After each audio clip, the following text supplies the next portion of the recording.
The Game of Life and How to Play It by Florence Scovel Shinn. Chapter 5, The Law of Karma and the Law of Forgiveness.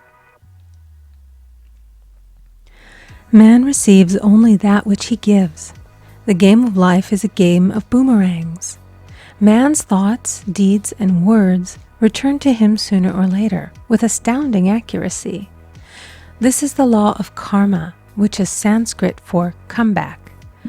Whatsoever a man soweth, that shall he also reap.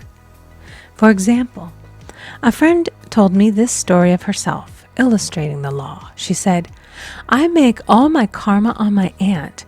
Whatever I say to her, someone says to me.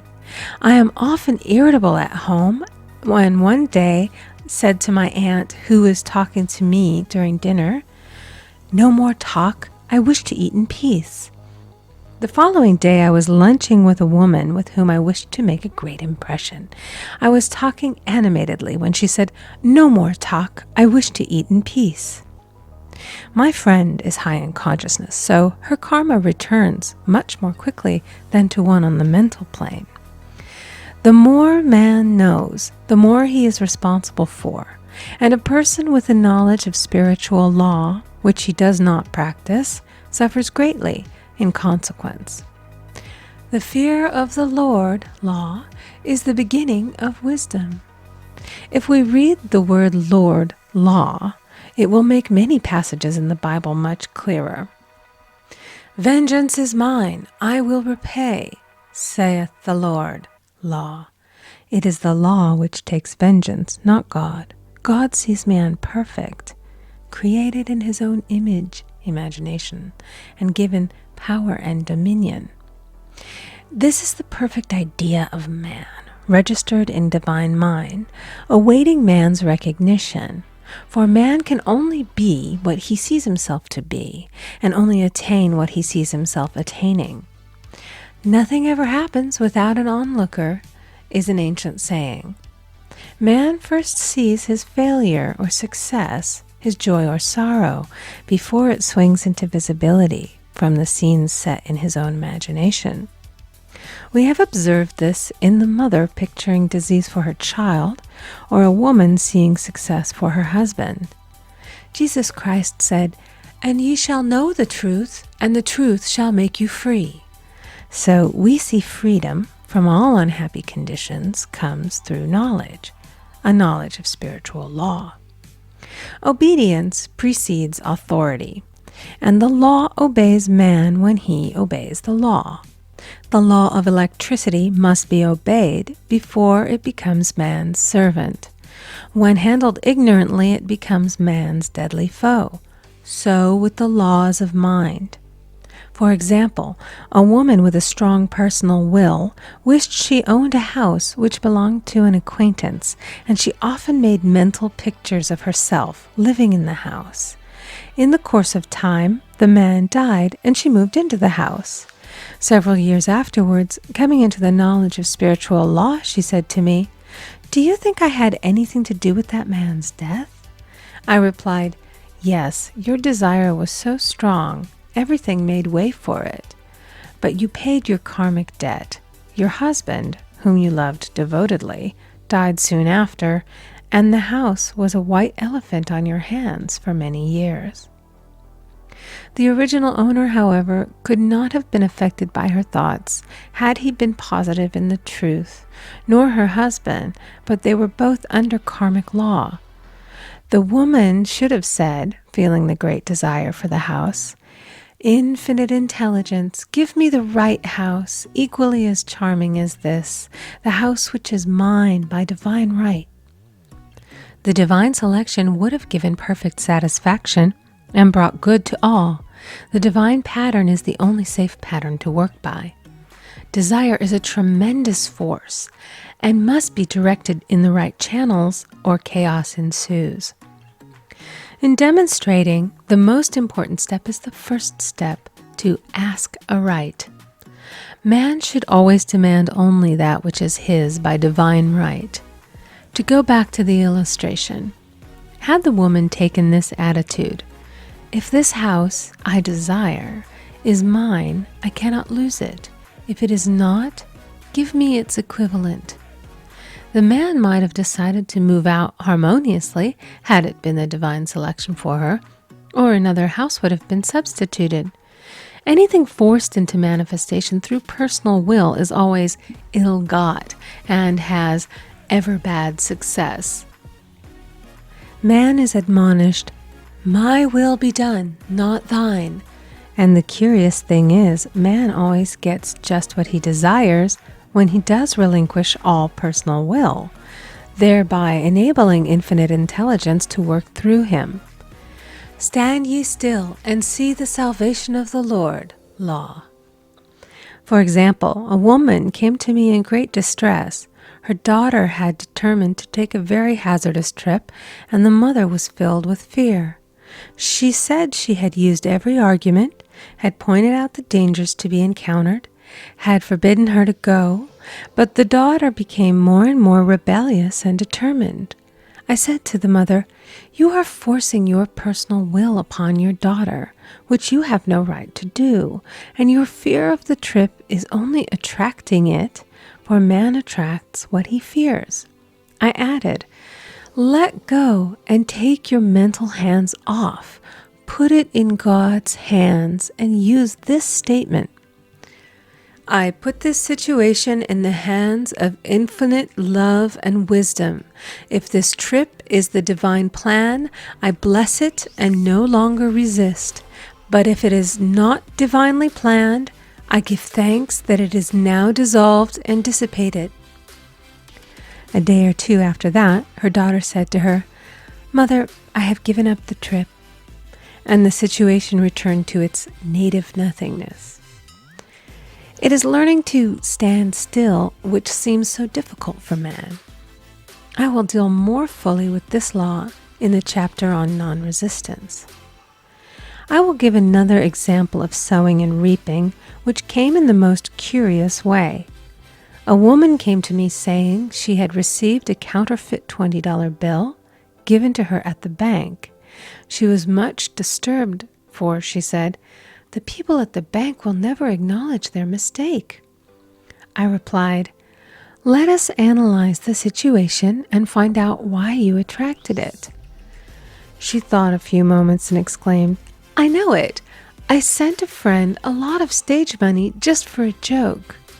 So the law had sent her some stage money, for it doesn't know anything about jokes.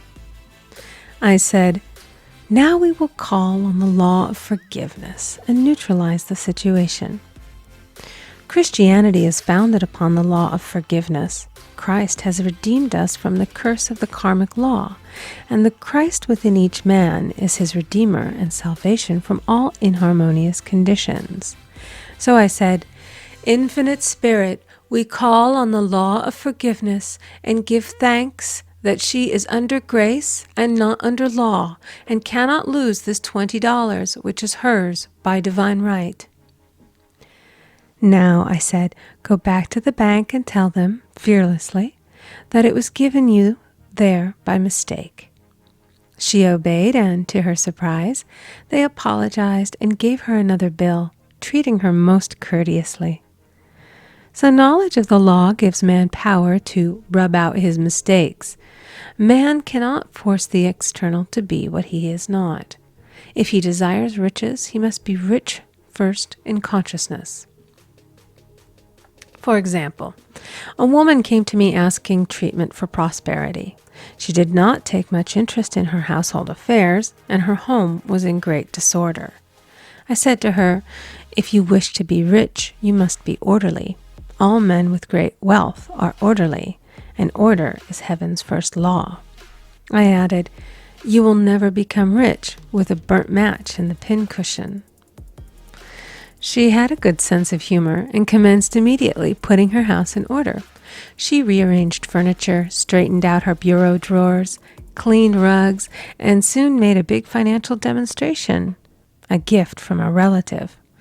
The woman herself became made over and keeps herself keyed up financially by being ever watchful of the external and expecting prosperity, knowing God is her supply. Many people are in ignorance of the fact that gifts and things are investments, and that hoarding and saving invariably lead to loss. There is that scattereth, and yet increaseth. There is that withholdeth more than is meet, but it tendeth to poverty.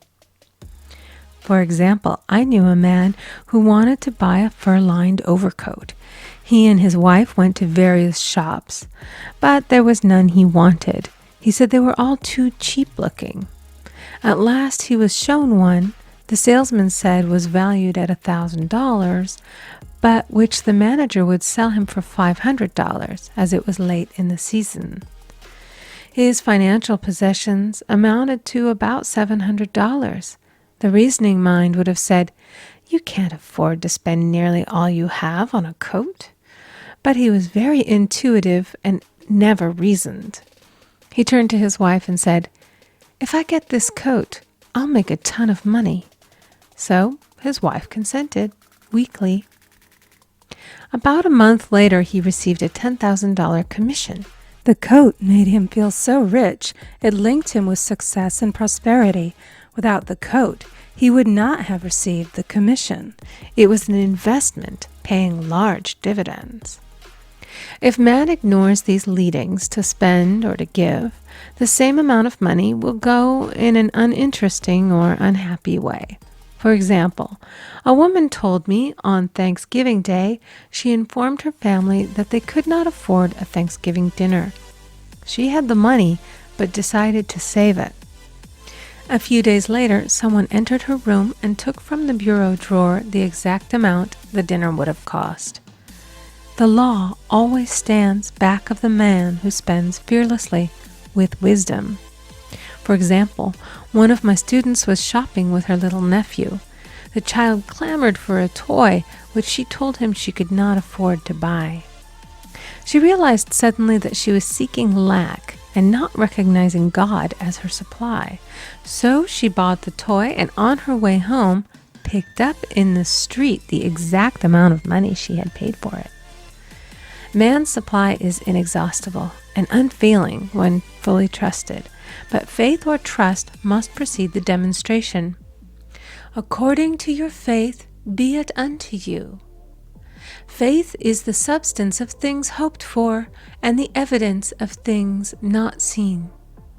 For faith holds the vision steady, and the adverse pictures are dissolved and dissipated, and in due season we shall reap, if we faint not.